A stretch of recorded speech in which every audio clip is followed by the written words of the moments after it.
Regresé del lado de la cama de mi madre, y encontré a mi esposa encerrada en nuestro sótano. Nuestra hija la había dejado allí para morir. Llegué a casa tras 2 semanas fuera, agotado por el vuelo nocturno desde Vancouver. Mi madre había sufrido un derrame cerebral, y yo había permanecido a su lado durante los peores días. Ahora estaba estable, gracias a Dios, pero yo ansiaba volver con Margaret. Mi esposa padece Alzheimer de aparición temprana, y 2 semanas separados me parecieron una eternidad.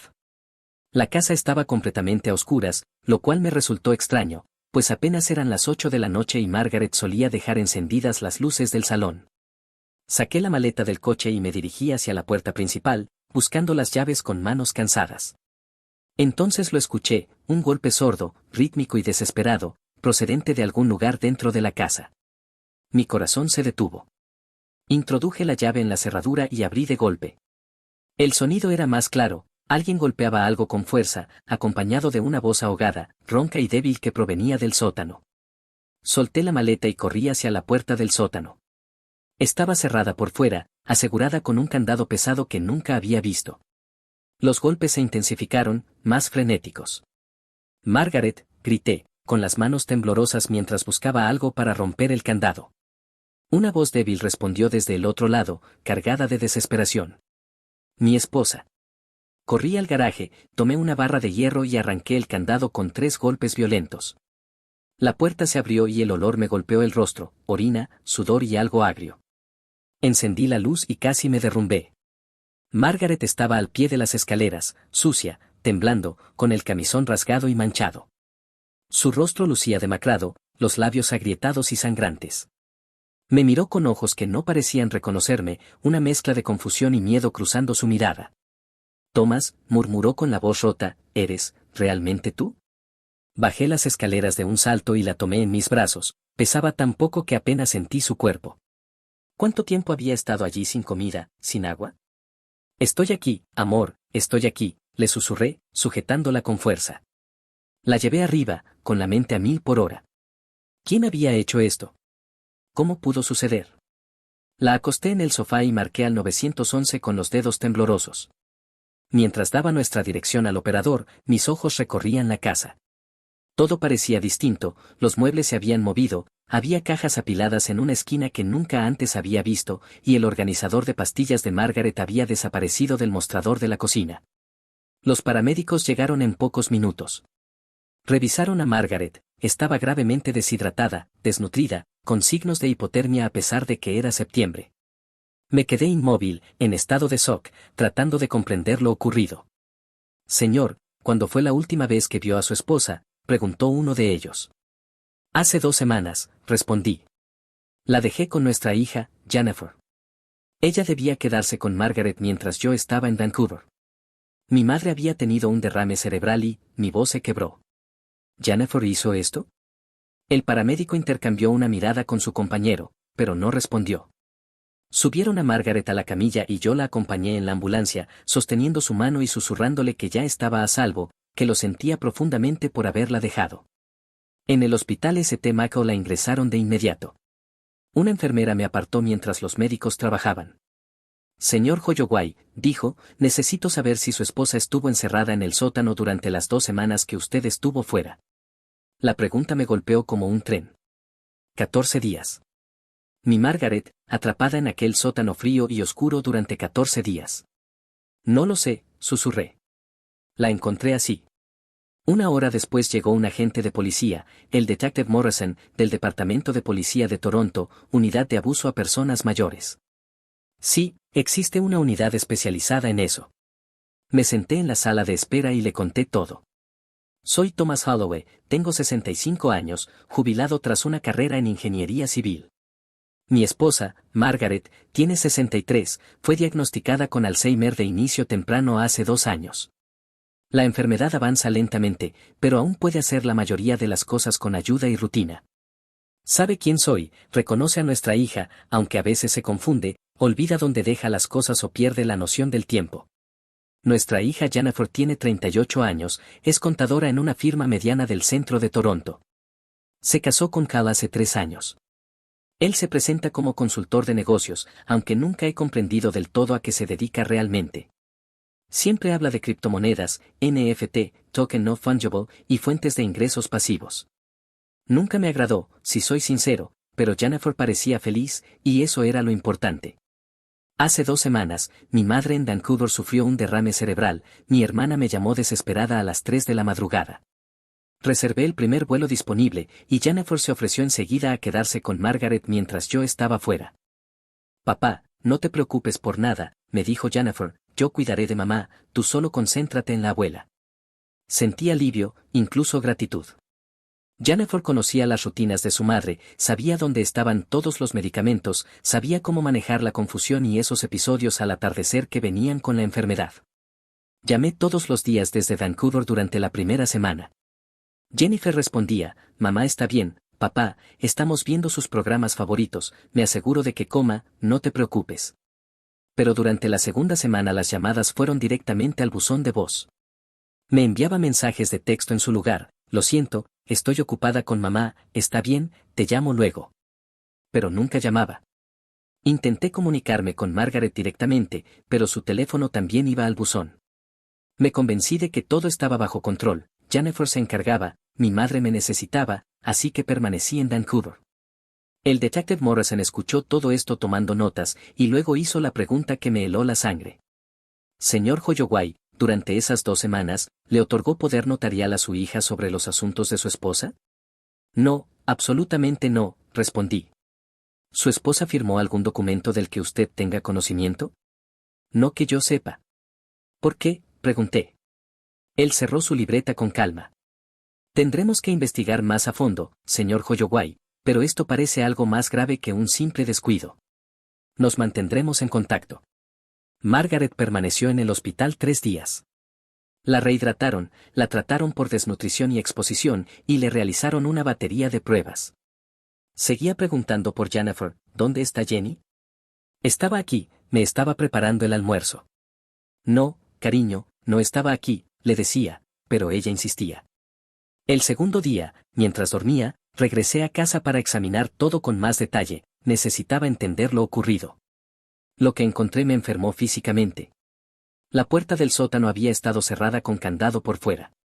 En una esquina había un cubo, lo que Margaret había usado como retrete, y una manta delgada sobre el suelo de cemento. No había comida ni agua, y la bombilla había sido retirada del casquillo. Mi esposa, que a veces olvida qué día es pero aún se ríe con bromas tontas y disfruta viendo jugar a los Blue Jays, había sido encerrada en la oscuridad durante 2 semanas. En la planta superior encontré algo aún más perturbador. El ordenador portátil de Jennifer seguía sobre la mesa de la cocina, con la contraseña guardada. No me enorgullece lo que hice después, pero abrí sus archivos. Lo que hallé fue metódico, calculado, malvado. Había documentos escaneados, poderes notariales con la firma de Margaret, documentos inmobiliarios, extractos bancarios y una carpeta titulada Oportunidad de Inversión, Fondo de Cao. Me quedé 1 hora leyendo todo, con las manos temblando tanto que apenas podía hacer clic. Esto fue lo que descubría. Durante la primera semana de mi ausencia, Jennifer había llevado a Margaret a una oficina de abogados, algún notario de mala reputación en Scarborough, no nuestro abogado de siempre. Le hizo firmar los documentos del poder notarial aprovechándose de su confusión por el Alzheimer, convenciéndola de que era simple papeleo para papá. El notario, al parecer, no hizo muchas preguntas. La firma de Margaret era temblorosa, pero reconocible. Con ese poder notarial, Jennifer accedió a nuestras cuentas bancarias. Retiró $75,000 de nuestros ahorros, dinero que habíamos reservado cuidadosamente para el cuidado futuro de Margaret a medida que avanzara su enfermedad. También abrió una línea de crédito hipotecario sobre nuestra casa por otros $100,000. Habíamos sido propietarios de nuestra vivienda en Leslieville durante 20 años, sin deuda alguna, y ahora debíamos al banco $100,000. Todo ese dinero, $175,000 en total, había sido transferido a algo llamado Thornhill Capital Management. 3 clics más tarde descubrí que Thornhill Capital era la empresa de Cao, una sociedad anónima registrada apenas 6 meses atrás. Su negocio, inversión en criptomonedas y consultoría blockchain. En otras palabras, Cao dirigía algún tipo de esquema cripto, y habían usado la confusión de mi esposa y mi ausencia para financiarlo. Pero la parte que me hizo sentir náuseas fue esta: no podían permitir que Margaret hablara conmigo. Si yo hubiera llamado a casa, incluso con su Alzheimer, ella habría sabido que algo no estaba bien. Así que necesitaban mantenerla en silencio. Su solución fue encerrarla en el sótano. Encontré un intercambio de mensajes entre Jennifer y Cal del tercer día. Cal, sigue llorando por tu padre. Esto no va a funcionar. Jennifer, lo olvidará, dale un día más, la confusión ayuda. ¿Y si alguien la busca? ¿Quién? Papá está en Vancouver. Las amigas de mamá no la visitan desde hace meses por su condición. Estamos bien. Lo habían planeado todo. Habían encerrado deliberadamente a una mujer confundida y vulnerable en un sótano para robarle los ahorros de toda su vida. Llamé de inmediato al detective Morrison.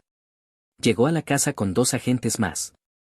Les mostré todo, el ordenador portátil, los documentos, los mensajes de texto, el estado del sótano. Señor Holloway, dijo Morrison con cautela, esto es abuso a personas mayores, explotación financiera y confinamiento ilegal. Necesitaremos el testimonio de su esposa cuando esté en condiciones, pero hay más que suficiente para presentar cargos. ¿Dónde está mi hija ahora?, pregunté. Aún no lo sabemos. ¿Tiene su dirección? Sí, la tenía. Jennifer y Cal vivían en un condominio en Liberty Village, a unos 20 minutos de distancia. El detective Morrison hizo una llamada y, en menos de una hora, agentes fueron enviados a la dirección. No estaban allí, pero lo que los oficiales encontraron en ese apartamento conduciría a más cargos. El lugar estaba casi vacío, los muebles habían desaparecido, los armarios estaban vacíos, pero en la basura, y ahí fue donde se descuidaron, los agentes hallaron extractos bancarios, boletos de avión de solo ida a Portugal y un correo electrónico impreso de una empresa inmobiliaria en Lisboa sobre un alquiler de 6 meses que estaban a punto de cerrar. Su plan era claro: tomar el dinero y desaparecer en un país sin tratado de extradición por delitos financieros. Pero habían dejado demasiadas pruebas atrás y subestimaron lo rápido que regresaría. La recuperación de mi madre había sido más rápida de lo esperado, y yo había vuelto 3 días antes de lo planeado. Si me hubiera quedado en Vancouver las 2 semanas completas, Margaret habría muerto en aquel sótano, y Jennifer y Cal habrían descubierto su cuerpo, actuado como los hijos devastados, y tomado un vuelo a Lisboa antes de que alguien hiciera preguntas. Morrison fue directo, su regreso anticipado salvó la vida de su esposa. Aquel pensamiento me destrozó. Mi hija, la niña a la que enseñé a montar en bicicleta, la que lloró en mis brazos cuando su pez dorado murió a los 7 años, había estado dispuesta a dejar morir a su propia madre por dinero. No podía asimilarlo. La cacería comenzó. La policía de Toronto emitió órdenes de arresto contra Jennifer y Cal, sus rostros aparecieron en las noticias en menos de 48 horas, hija y yerno buscados por abuso a persona mayor. Los medios hicieron un festín. Mi teléfono no dejaba de sonar, reporteros, vecinos, antiguos compañeros de trabajo, todos querían saber algo. Ignoré cada llamada. Mi atención estaba en Margaret. Fue dada de alta del hospital al 4.º día, aún débil, pero recuperándose físicamente. Mentalmente, en cambio, estaba confundida. ¿Dónde está Jennifer? ¿Vendrá Jenny a cenar?, preguntaba. No, cariño, no esta noche. ¿Hice algo mal? ¿Por qué no viene a verme? ¿Cómo se le explica a alguien con Alzheimer que su hija se ha convertido en un monstruo? Que la mujer a la que dio a luz, a la que crió y amó, la había encerrado en un sótano para robarle. No podía hacerlo, así que simplemente le tomaba la mano y le decía: Jenny está ocupada, pero yo estoy aquí, y no voy a irme. Al 6.º día, Jennifer y Cal fueron arrestados en el aeropuerto Pearson. Intentaban abordar un vuelo hacia Londres, su primera escala antes de conectar con Portugal. Los agentes fronterizos los detectaron de inmediato. Morrison me llamó en menos de una hora: los tenemos, están bajo custodia. No sentí nada. Ni alivio ni satisfacción, solo un vacío absoluto. Los cargos cayeron como un martillo: 2 cargos por abuso a persona mayor, 2 por explotación financiera de una persona vulnerable, 2 por confinamiento ilegal, 2 por fraude superior a $5,000, y 1 por falsificación relacionada con los documentos del poder notarial. Kyle enfrentaba cargos adicionales vinculados a su fondo de inversión, que resultó ser, como era de esperarse, un esquema Ponzi. Había estafado a al menos 30 inversores, todos ancianos o personas vulnerables, prometiendo retornos del 40% en operaciones de criptomonedas que jamás existieron. Solo movía el dinero de un lado a otro, pagando a los antiguos inversores con el dinero de los nuevos, el fraude clásico. La fiscal asignada al caso, una mujer astuta llamada Patricia Chen, se reunió conmigo una semana después del arresto. Me explicó el caso con detalle. Señor Holloway, este es uno de los casos de abuso a personas mayores más atroces que he visto en mi carrera. La premeditación, la explotación de la condición cognitiva de su esposa, la devastación financiera que causaron, es muy grave. Pediremos la pena máxima. ¿Cuánto tiempo enfrentan?, pregunté. Por abuso a persona mayor con confinamiento ilegal, combinado con la explotación financiera, estamos hablando de entre 8 y 12 años para Jennifer y de 10 a 15 para Cao, debido a los cargos adicionales de fraude y al monto del dinero involucrado. El rostro de Patricia se suavizó. Recuperar el dinero será más difícil. El fondo de Cal está en bancarrota, el dinero desapareció, gastado, movido al extranjero o pagado a inversores anteriores para mantener el esquema. Buscaremos órdenes de restitución, pero quiero que sea realista respecto a la recuperación. En otras palabras, los $175,000 habían desaparecido. Nuestros ahorros, el valor de nuestra casa, todo se había esfumado en la estafa cripto de Cal. Hice la pregunta que me perseguía desde el principio, ¿ella lo sabía? ¿Jennifer sabía que lo que hacía Cal era un fraude? Patricia abrió el expediente de pruebas. Basándonos en los correos y mensajes recuperados, sí, lo sabía. Lo ayudó a reclutar inversores, incluidos 2 compañeros de su firma contable. Creó estados financieros falsos para el fondo. Era una participante activa. Mi hija no era una víctima del plan de su esposo, era su cómplice. La audiencia de fianza fue insoportable. El abogado de Jennifer argumentó por su liberación mientras esperaba el juicio, sin antecedentes penales, con lazos familiares, bajo riesgo de fuga, a pesar del asunto de Portugal. La fiscalía sostuvo lo contrario, alto riesgo de fuga, destrucción de pruebas, peligro constante para Margaret. El juez se puso del lado de la corona, fianza denegada. Jennifer y Cal permanecerían bajo custodia en el centro de detención sur de Toronto hasta el juicio. Asistí a aquella audiencia. Me senté en la última fila y observé a mi hija, vestida con el mono naranja, rogarle al juez que la dejara salir. Lloró, se disculpó, dijo que había cometido un terrible error.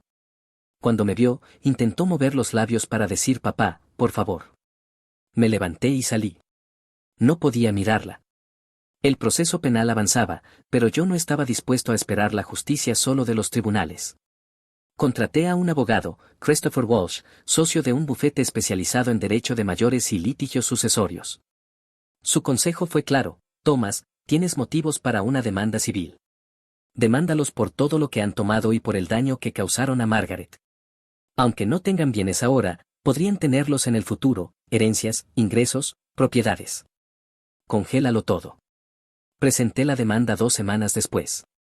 Jennifer Holloway y Cal Morrison, demandados. Cargos: explotación financiera, daño emocional intencionado, conversión de bienes, incumplimiento del deber fiduciario. Daños reclamados: $175,000 en fondos robados, más $200,000 en daños adicionales por el sufrimiento de Margaret. Pero aún había más por hacer.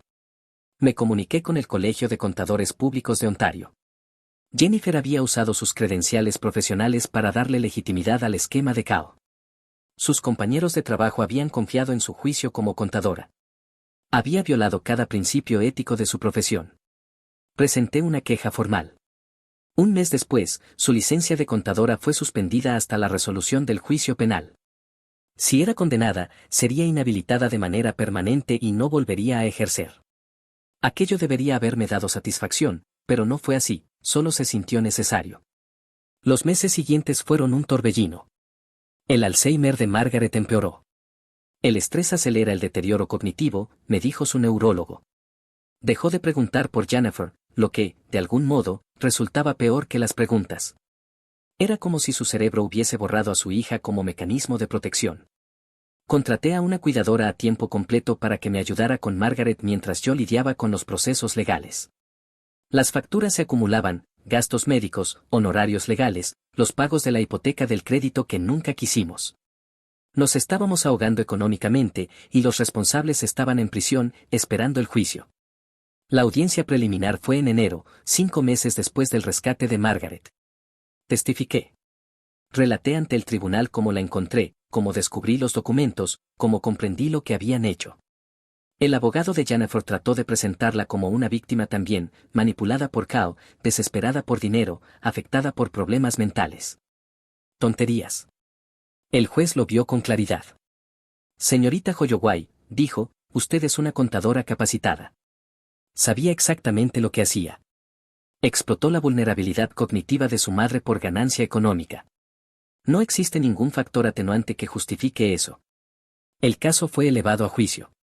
Fecha fijada, junio, 8 meses después de que comenzara la pesadilla. Pero antes del juicio ocurrió algo inesperado. El abogado de Cal se acercó a la fiscalía con una oferta. Cal se declararía culpable de todos los cargos y cooperaría plenamente testificando contra Jennifer a cambio de una reducción de condena. Declararía que Jennifer había sido la mente maestra, que ella había planeado todo, y que él simplemente la había seguido. Fue un acto de cobardía, vender a su esposa para salvarse a sí mismo, pero Patricia Chan me llamó para hablarlo. Si Cal testifica, me dijo, tendremos un caso irrefutable contra Jennifer. Su testimonio, combinado con las pruebas, garantiza una condena y una sentencia severa. ¿Cumplirá tiempo en prisión?, pregunté. Sí. Ofrecemos 8 años, con posibilidad de libertad condicional tras cumplir 2/3. Estará al menos 5 años en prisión, probablemente más. Y Jennifer, sin el acuerdo, iría a juicio, y siempre hay riesgo con un jurado, pero con el testimonio de Cal, pediremos la pena máxima, 12 años. Pensé en Margaret, que aún a veces preguntaba por qué Jenny no llamaba. Pensé en aquellos 14 días en el sótano. Pensé en los ahorros perdidos, en el valor de nuestra casa perdido, en la confianza destruida. Acepten el trato, dije. Kyle se declaró culpable en febrero. La audiencia de sentencia fue breve. Expresó arrepentimiento, aunque estaba seguro de que su abogado había escrito cada palabra. El juez no se mostró impresionado. Señor Morrison, dijo, usted participó en un esquema que tuvo como objetivo a personas mayores y vulnerables, incluida su propia suegra. Puso las ganancias por encima de la dignidad humana. 8 años en prisión federal. Uno menos. El juicio de Jennifer comenzó en junio. Duró 3 semanas. La fiscalía presentó las pruebas, el fraude del poder notarial, las transferencias bancarias, el sótano, los mensajes planeando la fuga a Portugal. Llamaron a Margaret a testificar. Fue el día más difícil de mi vida, ver a mi esposa confundida y debilitada intentar explicar lo que le había sucedido. Se mezclaba, olvidaba detalles, preguntaba si podía volver a casa. El abogado de Jennifer trató de aprovechar esa confusión para insinuar que Margaret no podía ser una testigo confiable. Pero entonces la fiscalía presentó el video. La policía había grabado el sótano el día en que ejecutaron la orden de registro, ese espacio oscuro y frío, el cubo, la manta delgada, los arañazos en la puerta donde Margaret había intentado escapar. El jurado observó en silencio. 2 de ellos lloraban. Kyle testificó después. Expuso todo el plan, como Jennifer le había propuesto la idea, cómo había investigado las leyes sobre poderes notariales, cómo había encontrado al notario que no haría preguntas, cómo había planificado el calendario en torno a mi viaje a Vancouver. Todo fue idea suya, dijo, yo solo hice lo que me dijo. Incluso si aquello le servía para salvarse, las pruebas lo confirmaban. En el ordenador de Jennifer había búsquedas sobre poder notarial, explotación de ancianos y países sin extradición, semanas antes del derrame cerebral de mi madre. Lo había planeado todo. Jennifer declaró en su propia defensa. Fue un desastre. Intentó afirmar que solo trataba de ayudarnos, que Cal la había manipulado, que nunca quiso hacer daño. La fiscalía la destruyó en el contrainterrogatorio. Señorita Holloway, dijo la fiscal, usted envió un mensaje a su esposo que decía, lo olvidará, dale otro día, la confusión ayuda. Se refería a su madre. ¿Qué esperaba que olvidara? Silencio. Señorita Holloway, usted encerró a su madre en un sótano sin comida ni agua durante 14 días. Le robó los ahorros de toda su vida. Planeó huir del país. ¿Y pretende que este tribunal crea que nunca quiso hacer daño? Jennifer rompió a llorar. El jurado no se conmovió. Las deliberaciones duraron 4 horas. Culpable de todos los cargos. La sentencia se dictó 2 meses después. Presenté una declaración de impacto de la víctima, 5 páginas describiendo lo que aquello había hecho a Margaret, a mí, a nuestras vidas, cómo habíamos perdido no solo el dinero, sino la seguridad, la confianza y la familia. Margaret intentó presentar una declaración también, pero su Alzheimer lo hizo imposible. Su neurólogo envió una carta documentando cómo el trauma había acelerado su deterioro cognitivo. La jueza leyó todo y luego miró a Jennifer. Señorita Holloway, usted es una mujer educada e inteligente. Entendió la vulnerabilidad de su madre y la explotó sin conciencia. Traicionó no solo su confianza, sino cada estándar de decencia humana. Este tribunal no ve factores atenuantes. Jennifer Holloway es sentenciada a 12 años en prisión federal. Exhalé. Había terminado. Pero en realidad, no. La demanda civil se resolvió un mes después. Jennifer y Cal fueron declarados responsables solidarios de $375,000. Por supuesto, no tienen ese dinero. El tribunal impuso embargo sobre cualquier activo futuro, salario o herencia. Si algún día tienen algo, lo recuperaremos, aunque en realidad nunca veremos ese dinero. La orden de restitución del caso penal establece que nos deben $175,000 más intereses. Buena suerte cobrando eso. Conseguimos refinanciar la línea de crédito hipotecaria dentro de la hipoteca, pero ahora tenemos pagos por primera vez en 20 años. Los costos del cuidado de Margaret aumentan a medida que su Alzheimer avanza. El seguro cubre parte, pero no todo. Probablemente tendré que vender la casa en unos años para pagar su cuidado. Jennifer está en el Centro Correccional Grand Valley para mujeres, a 1 hora al oeste de Toronto. Será elegible para libertad condicional en 8 años. Kyle está en Joyceville, una prisión de seguridad media cerca de Kingston. Podrá solicitarla en 5. No los he visitado. No lo haré. En lo que a mí respecta, ya no tengo hija.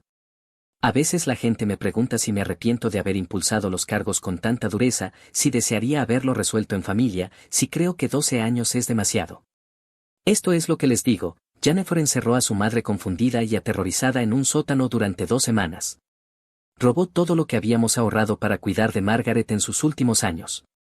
Planeó dejarla morir y huir con el dinero. Hizo todo esto de manera consciente, calculada, sin remordimiento.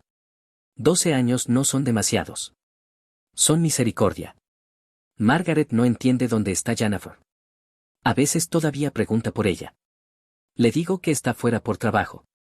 Es más fácil que explicarle la verdad a alguien que no recordará la explicación de todos modos. El mes pasado, Margaret olvidó quién era yo por primera vez.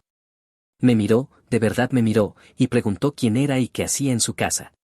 Solo duró 1 hora antes de reconocerme otra vez, pero ha comenzado la etapa final. Pienso en eso a veces, en cómo Jennifer no solo robó nuestro dinero, sino nuestro tiempo.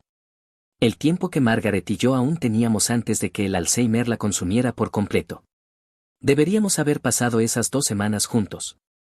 En su lugar, Margaret las pasó en el infierno. Eso es lo que no puedo perdonar. El dinero puede reemplazarse, la casa puede venderse, pero esos 14 días, y todos los que vinieron después, fueron robados por el estrés, el trauma y el miedo. Esos se han ido para siempre. Así que no me arrepiento de los 12 años. Lo haría de nuevo. La justicia no se trata de venganza, sino de responsabilidad. De decir alto y claro que hay cosas que son imperdonables. Mi hija lo aprendió de la manera más dura.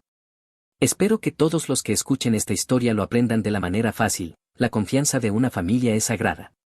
Si la rompes, no te sorprendas cuando las consecuencias te rompan a ti también. En cuanto a Margaret y a mí, seguimos aquí, seguimos luchando, seguimos juntos. Eso es más de lo que Jennifer quiso para nosotros, y más de lo que ella tendrá en los próximos 12 años. Y, sinceramente, esa es la única justicia que importa. Gracias por escucharme. Historia 2. Mi esposa se cuela en la habitación de mi madre todas las noches, así que instalé una cámara oculta para averiguar por qué, y encontré algo espantoso. Hola a todos. Me llamo Richard Morrison y tengo 65 años. Esta historia trata sobre mi madre, la mujer que me crió, y sobre la esposa que creí conocer después de 40 años de matrimonio. Soy un profesor de secundaria jubilado de Ottawa, pasé 38 años enseñando historia a adolescentes que en su mayoría no querían estar allí, pero yo disfruté cada minuto. Mi esposa, Margaret, y yo criamos a 2 hijos en nuestra pequeña casa de ladrillo en Nepean. Nuestra hija Emily vive ahora en Vancouver, trabaja en el sector tecnológico y nos visita 2 veces al año, si tenemos suerte. Nuestro hijo David murió hace 8 años de cáncer, tenía 34. Aquella pérdida lo cambió todo para Margaret y para mí, aunque creímos haberlo superado. Mi madre, Dorothy, tiene 85 años, y fue una mujer lúcida durante casi toda su vida, pero hace 2 años comenzamos a notar algunas señales, olvidaba dónde dejaba las llaves, a veces me llamaba por el nombre de mi padre, y una vez dejó la estufa encendida, casi provocando un incendio en su apartamento. El médico diagnosticó demencia en fase temprana, no grave, pero progresiva. Aún podía mantener conversaciones, recordar buena parte de su vida y reconocernos a todos, aunque necesitaba supervisión. Ya no podía vivir sola. Emily no podía hacerse cargo. Vancouver es una ciudad cara, su apartamento es diminuto y, sinceramente, nunca fue muy cercana a mi madre. Tuvieron una discusión hace años por algo que jamás comprendí del todo. Así que en octubre pasado, Margaret y yo tomamos la decisión, o eso creí, de traer a mamá a vivir con nosotros. Teníamos espacio, yo estaba jubilado y pasaba el día en casa, y Margaret trabajaba a tiempo parcial como contadora 3 días a la semana, todo parecía tener sentido. Recuerdo la conversación en la mesa de la cocina, una mañana lluviosa de martes. Margaret leía el periódico mientras sorbía su café y yo saqué el tema. Creo que mamá debería mudarse con nosotros, le dije. Ya no puede valerse por sí misma y no quiero que termine en una residencia donde no la cuiden. Margaret levantó la vista del periódico, con las gafas de lectura sobre la nariz y esa expresión que pone cuando está pensando. ¿Estás seguro, Richard? Es un compromiso grande. Tu madre puede ser difícil. Es mi madre, respondí. Cuidó de mí toda mi infancia, ahora me toca a mí. Margaret dobló el periódico lentamente. Está bien, dijo, si eso es lo que quieres. Pero tendrás que ser el cuidador principal. Yo tengo mi trabajo, mi club de lectura, mis clases de yoga. No puedo estar aquí todo el tiempo. Lo sé, respondí. Me encargaré. Gracias por entender. Ella sonrió, esa sonrisa que había visto 1000 veces en más de 4 décadas, cálida, comprensiva, la sonrisa de una compañera que uno cree tener siempre a su lado. Pero ahora, al mirar atrás, me pregunto si alguna vez vi lo que había realmente detrás de esa sonrisa. Mamá se mudó la primera semana de noviembre, justo después del Día del Recuerdo.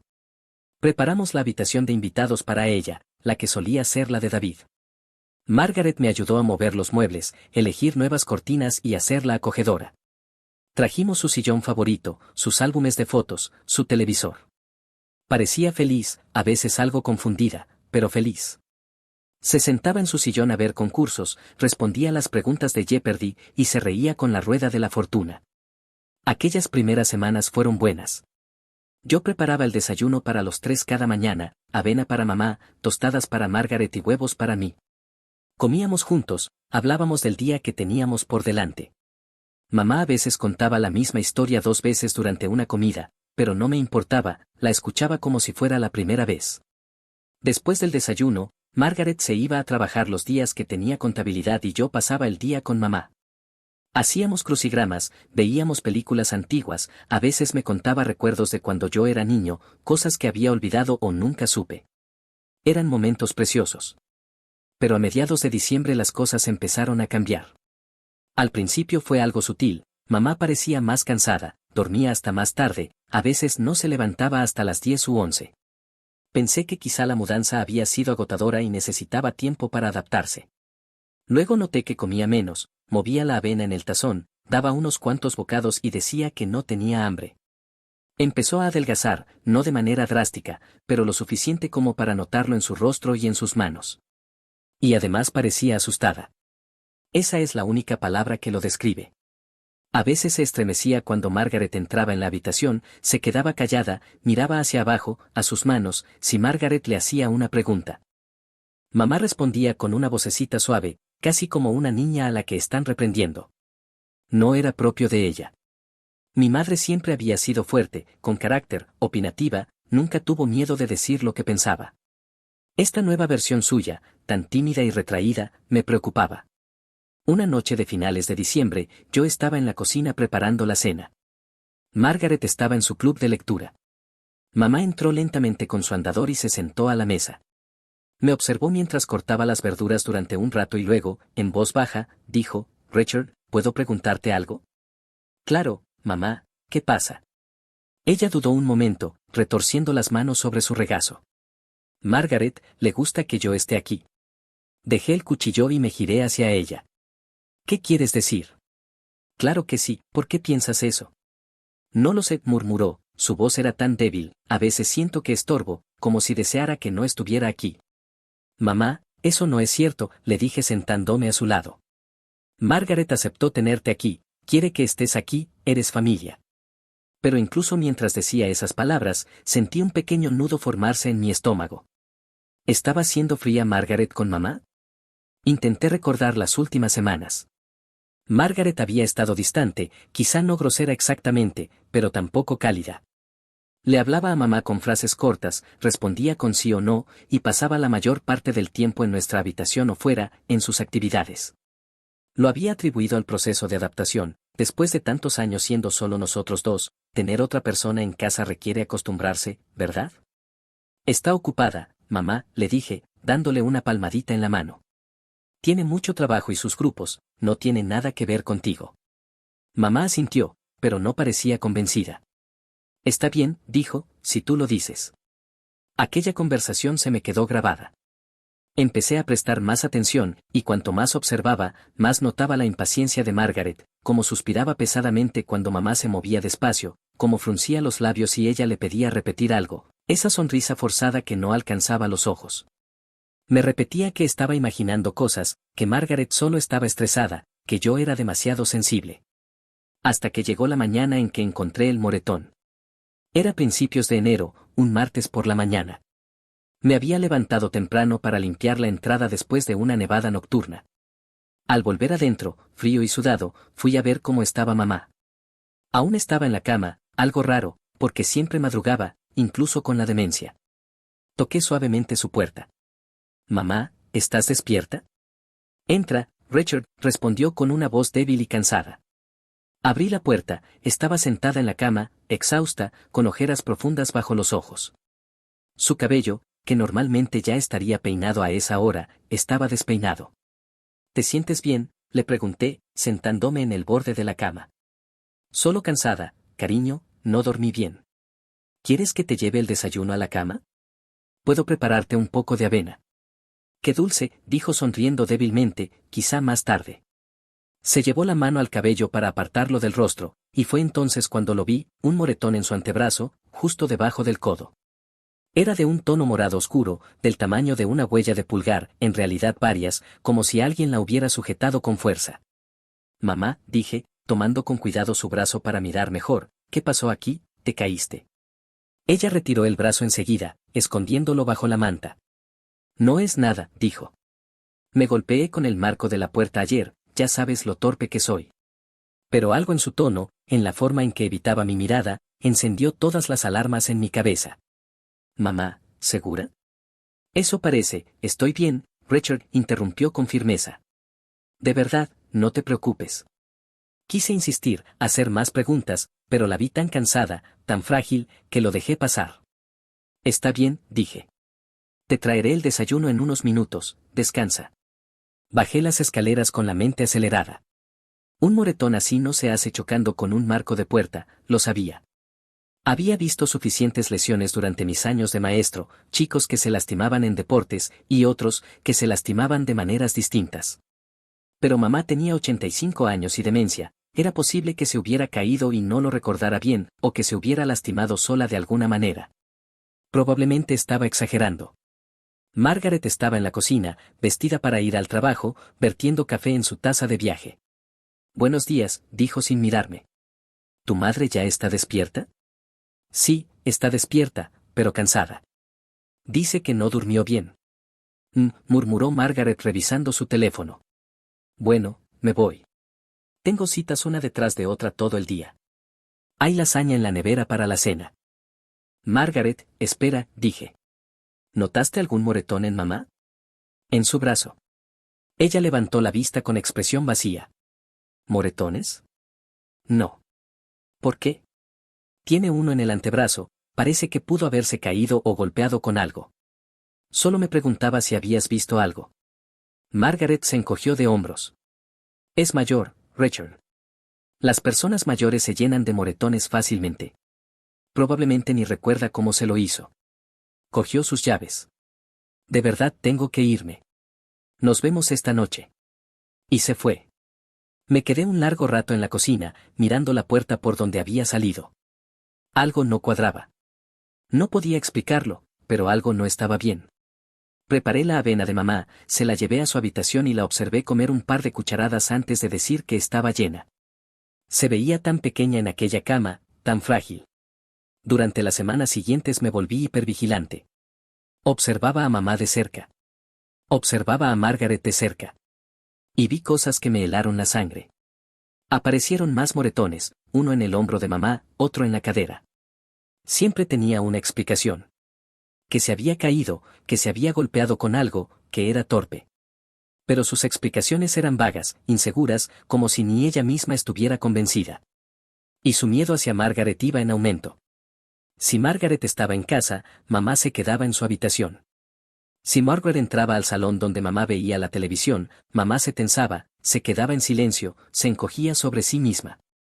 Una vez entré a la cocina y encontré a Margaret de pie frente a mamá, que estaba sentada a la mesa. Margaret hablaba en voz baja, tan baja que no podía oírla, pero su expresión era dura, fría. Cuando me vio, su rostro cambió al instante, mostrando una sonrisa amable. Solo le recordaba a tu madre que tomara su medicación, dijo con tono alegre.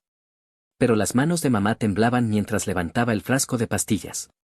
Empecé a perder el sueño. Noche tras noche me quedaba despierto, acostado junto a Margaret, escuchando su respiración, preguntándome qué estaba ocurriendo en mi casa, preguntándome si mi esposa, la mujer con la que llevaba 40 años, con la que había criado a mis hijos, podía estar haciendo daño a mi madre. Parecía imposible, una locura. Margaret no era una persona violenta, jamás había levantado la mano contra nadie en todo el tiempo que la conocía. Pero las pruebas estaban allí, los moretones, el miedo, el deterioro de mamá. Pensé en enfrentar a Margaret directamente, en preguntarle de forma clara si estaba ocurriendo algo. ¿Pero qué diría? ¿Estás maltratando a mi madre? Lo negaría, se ofendería, me haría sentir un loco por siquiera insinuarlo. Y si me equivocaba, si solo era paranoia, destruiría nuestro matrimonio. 40 años de confianza se perderían por una acusación que no podía probar. Pero si tenía razón, necesitaba pruebas. Tenía que ver qué estaba pasando cuando yo no estaba, cuando dormía. Porque había notado algo más, la condición de mamá siempre parecía peor por las mañanas. Más cansada, con más moretones, más asustada. Como si algo ocurriera durante la noche. Fue entonces cuando decidí instalar la cámara. No me enorgullece. No soy el tipo de persona que espía a los demás ni que coloca cámaras ocultas en su propia casa. Me parecía una violación de la privacidad, de la confianza. Pero no podía dejar de pensar en mamá, en lo asustada que se veía, en esos moretones. Sabía que tenía que hacer algo, tenía que descubrir la verdad. Fui a una tienda de electrónica en el centro de Ottawa. Le dije al joven que trabajaba allí que buscaba una cámara pequeña para seguridad doméstica. Me mostró varias opciones. Elegí una diminuta, fácil de ocultar, con visión nocturna y capaz de grabar durante horas en una tarjeta de memoria. Me costó $200. Pagué en efectivo, no quería que apareciera en el extracto de nuestra tarjeta conjunta. La llevé a casa y esperé el momento adecuado. Un miércoles por la tarde, mientras Margaret estaba en el trabajo y mamá dormía la siesta, entré en la habitación de mamá. Tenía las manos temblando mientras buscaba un buen lugar para esconder la cámara. Debía tener una vista clara de la cama, pero sin ser visible. Finalmente, elegí la estantería frente a la cama. Coloqué la cámara detrás de un portarretrato de mamá y papá de su 40º aniversario de bodas, ajusté el ángulo, la lente era tan pequeña que apenas se veía. Nadie la notaría, a menos que supiera dónde mirar. La encendí, la programé para grabar por detección de movimiento y salí de la habitación. Luego, solo me quedaba esperar. Aquella noche, durante la cena, apenas podía comer. Margaret hablaba de su día en el trabajo, de un problema con las cuentas de un cliente. Mamá picoteaba su comida. Yo las observaba a ambas, con el estómago en un nudo. Después de cenar, vimos la televisión un rato en el salón. A las 9, mamá dijo que estaba cansada y quería irse a dormir. La ayudé a llegar a su habitación, me aseguré de que tuviera todo lo necesario. Buenas noches, mamá, dije, besándole la frente. ¿Duerme bien? Buenas noches, cariño, respondió. Se la veía agotada. Cerré la puerta y bajé de nuevo. Margaret y yo vimos las noticias y luego nos fuimos a la cama. Alrededor de las 11, yacía en la oscuridad, con Margaret a mi lado, esperando, escuchando. No sabía qué esperaba oír, pasos, voces, pero la casa estaba en silencio. Debí haberme quedado dormido en algún momento, porque lo siguiente que recuerdo fue el sonido de mi alarma. Eran las 6 de la mañana.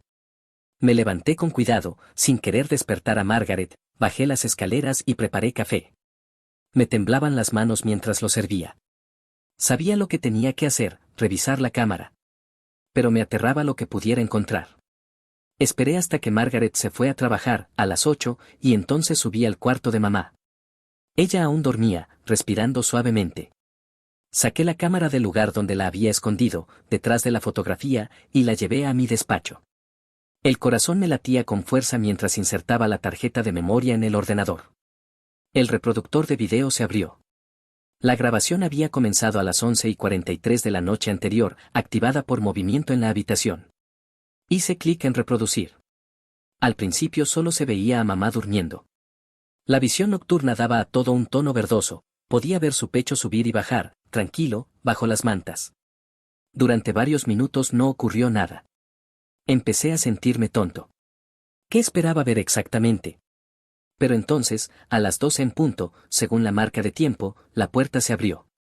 Margaret entró en la habitación. Llevaba su camisón y se movía con cuidado. Se acercó a la cama de mamá y se quedó allí un momento, mirándola. Yo observaba, confundido. ¿Solo la estaba revisando? ¿Asegurándose de que estuviera bien? Entonces Margaret se inclinó y sacudió el hombro de mamá con fuerza. Mamá despertó desorientada, confusa.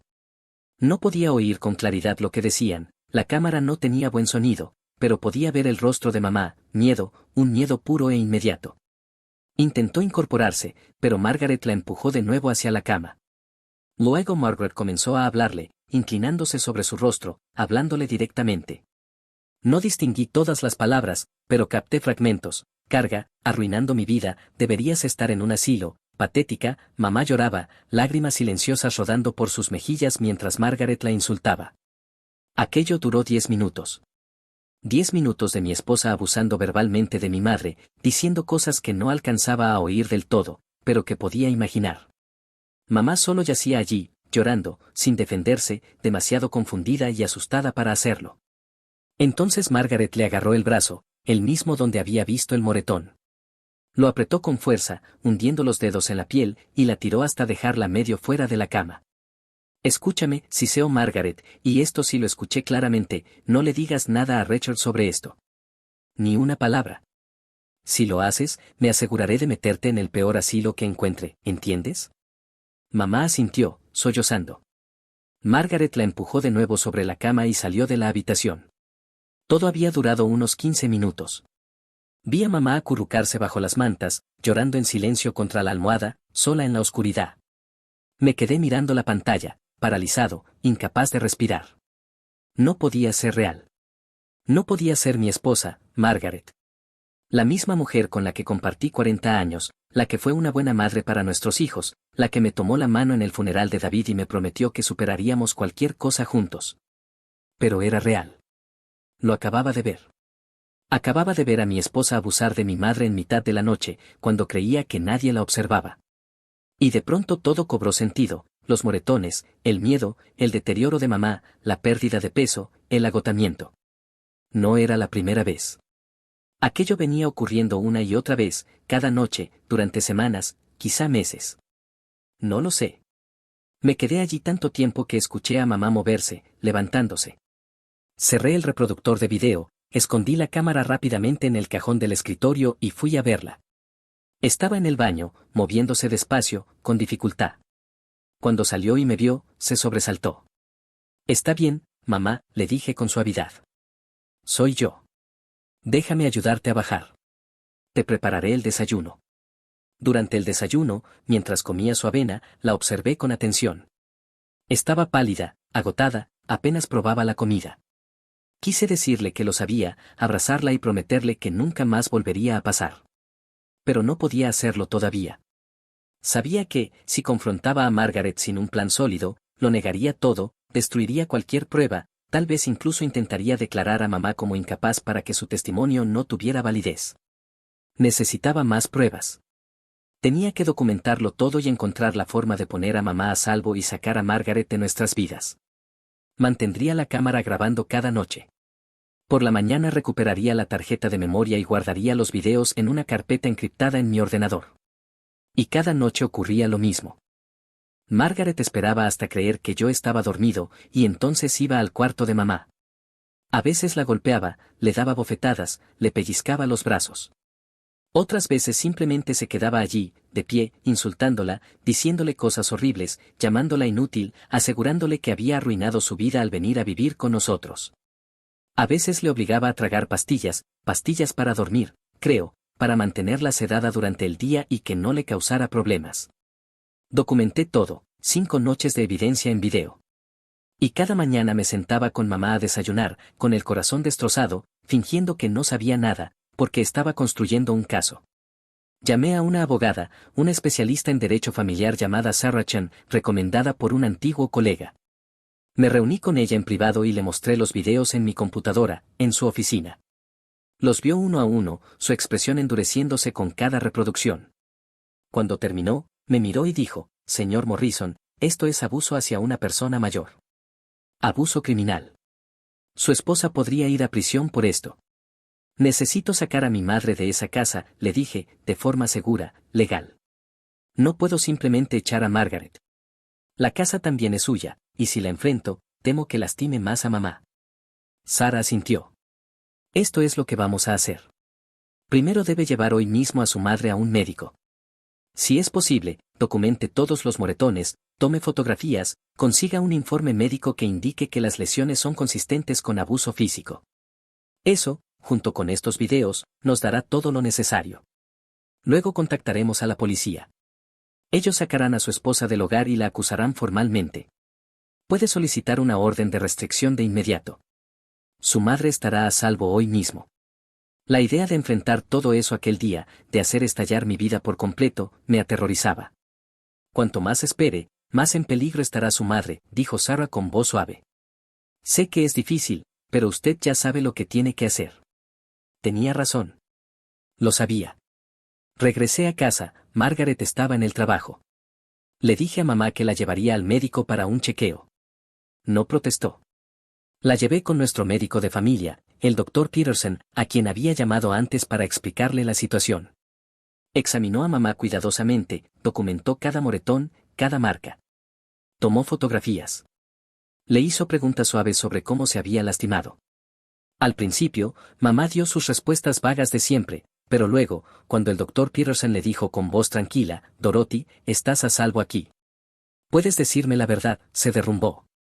Le contó todo, cómo Margaret iba a su habitación por las noches, cómo la golpeaba, la insultaba, la amenazaba, cómo la obligaba a tomar pastillas que la hacían dormir todo el día, cómo tenía miedo de contarme algo porque Margaret había dicho que la mandaría a un asilo si lo hacía. El Dr. Peterson lo documentó todo y luego me miró. «Richard, soy reportante obligatorio. Tengo que informar esto a las autoridades. Es un caso de abuso criminal». «Lo sé», respondí. «Quiero que lo haga. Quiero que esto se detenga». Asintió y realizó la llamada allí mismo, desde su oficina.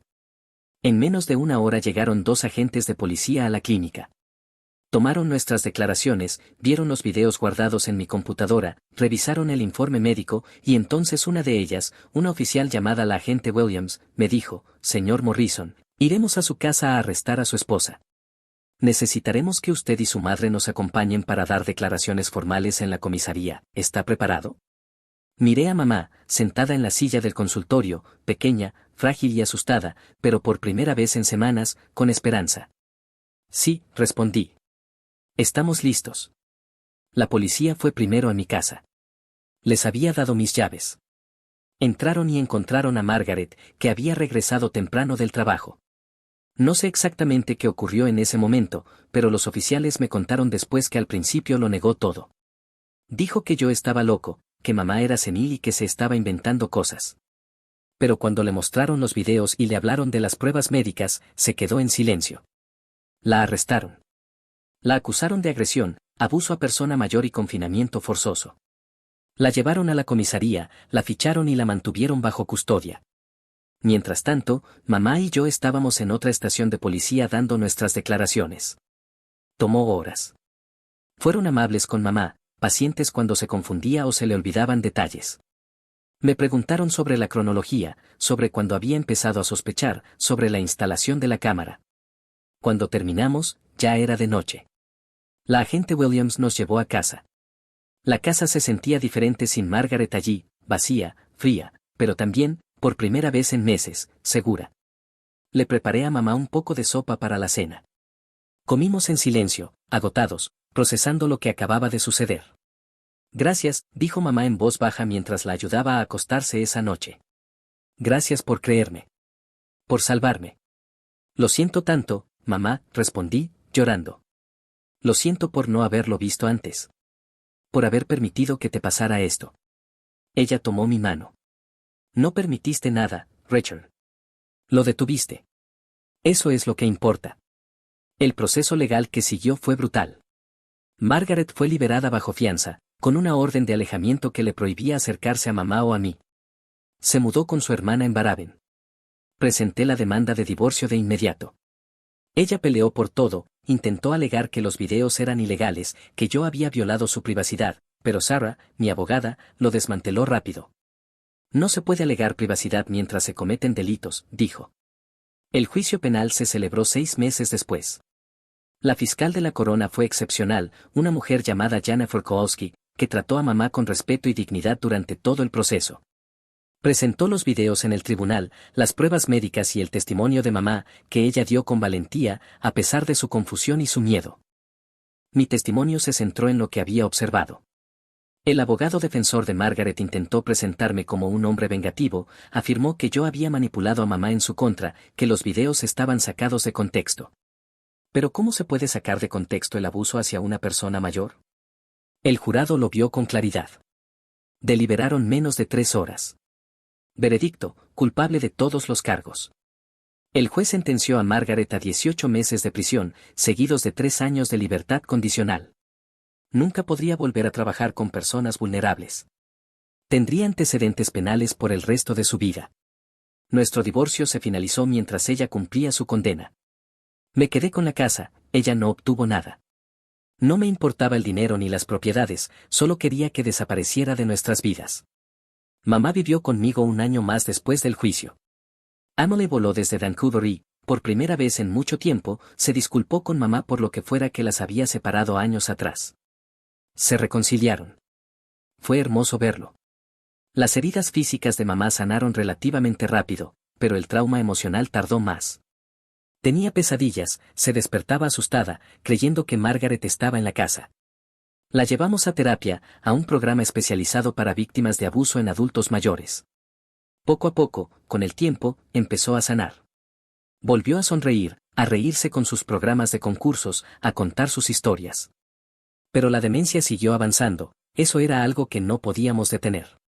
Para el siguiente noviembre, 1 año después del arresto de Margaret, mamá necesitaba más cuidados de los que yo podía darle en casa. Encontramos una residencia maravillosa aquí en Ottawa, un centro especializado en el tratamiento de la demencia. Emily me ayudó a mudarla. El personal era amable, atento, vigilante. La visito todos los días. Algunos días sabe quién soy, otros no, pero está segura. Está cuidada. Ya no tiene miedo. Tengo 70 años ahora. Estoy jubilado, divorciado, viviendo solo en una casa que se siente demasiado grande. Emily me visita más a menudo, cada pocos meses en lugar de solo 2 veces al año. Nos hemos acercado mucho a raíz de todo esto. Ella me dice que está orgullosa de mí, por haber protegido a su abuela, por haber hecho lo correcto incluso cuando fue difícil. Margaret salió de prisión el año pasado. No sé dónde está ahora, ni me importa. No tiene permitido ponerse en contacto conmigo ni con mamá. A veces pienso en los 40 años que pasamos juntos y me pregunto si hubo señales que no vi, si siempre fue capaz de esa crueldad y yo simplemente no la había visto, o si algo dentro de ella se rompió cuando David murió, alguna oscuridad que se apoderó de su alma y la convirtió en alguien irreconocible. Nunca lo sabré, y ya no importa. Lo que importa es que seguí mi instinto. Vi las señales, incluso cuando no quería creer lo que significaban. Actué, aunque eso significara destruir mi matrimonio y la vida que conocía. Protegí a mi madre cuando ella no podía protegerse. Comparto esta historia porque quiero que la gente entienda algo crucial: el abuso hacia los mayores es real. Ocurre en hogares como el mío, en familias que parecen normales desde fuera. Le sucede a personas que no siempre pueden alzar la voz, que son vulnerables, que están confundidas, que dependen de otros para recibir cuidado. Y, con frecuencia, lo cometen personas en las que confiamos, personas que amamos, personas que jamás sospecharíamos. Si notas que un adulto mayor en tu vida muestra señales como las que tuvo mi madre, moretones inexplicables, miedo hacia alguien en particular, retraimiento, cambios drásticos en su comportamiento o en su salud, por favor, no lo ignores. Haz preguntas. Investiga. Confía en tu intuición.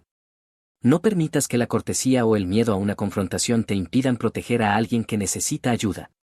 Documenta todo: fotografías, videos, informes médicos. Construye evidencia. Habla con abogados, médicos, con la policía. Sí, es difícil. Sí, puede destruir relaciones. Sí, la gente negará, desviará y tratará de hacerte sentir que estás loco. Pero la seguridad de una persona vulnerable vale más que mantener la paz, vale más que las apariencias. Vale todo. Mi madre está a salvo ahora. Eso es lo único que importa. Duermo tranquilo sabiendo que hice lo correcto, aunque me costó mi matrimonio y la vida que pensé que tendría en mi jubilación. Lo haría de nuevo, sin dudarlo, porque la familia no se trata solo de la sangre o de un certificado de matrimonio, se trata de proteger a quienes no pueden protegerse. Se trata de enfrentarse a la crueldad, incluso cuando lleva un rostro familiar. Se trata de tener el valor de encender una luz en la oscuridad y exponer lo que se esconde allí. Si estás en una situación como la mía, si sospechas que alguien a quien quieres está siendo maltratado, por favor, actúa. No esperes. No pienses que mejorará. No mejorará por sí solo. Busca ayuda. Llama a los servicios de protección para adultos, a la policía, a las líneas de atención para víctimas de abuso a mayores. En Canadá tenemos recursos, cada provincia cuenta con mecanismos para reportar casos de abuso. Úsalos. Y si estás viendo o escuchando esto porque te reconoces en mi historia, porque eres tú quien está sufriendo, quiero que sepas algo: mereces estar a salvo. Mereces respeto. Mereces cuidado. Lo que te está pasando no es tu culpa. No eres una carga. Eres un ser humano con dignidad y valor. Y hay personas dispuestas a ayudarte si encuentras el valor de contárselo a alguien. A todos los que llegaron hasta el final de esta historia, gracias por escuchar, gracias por preocuparse. Comparte esto si crees que puede ayudar a alguien. Habla sobre el abuso hacia los mayores. No permitas que permanezca oculto en la oscuridad, donde se fortalece. Sé vigilante. Sé valiente. Sé la persona que alza la voz. Porque el silencio protege a los abusadores, pero la verdad protege a las víctimas. Y al final, la verdad es lo único que importa. Gracias por escucharme. ¿Qué harías si fueras el autor? Gracias por unirte a Toe Hoy. Recuerda darle me gusta, suscribirte y activar la campana de notificaciones para no perderte nuestro próximo video. Hasta pronto. Toe te lo agradece.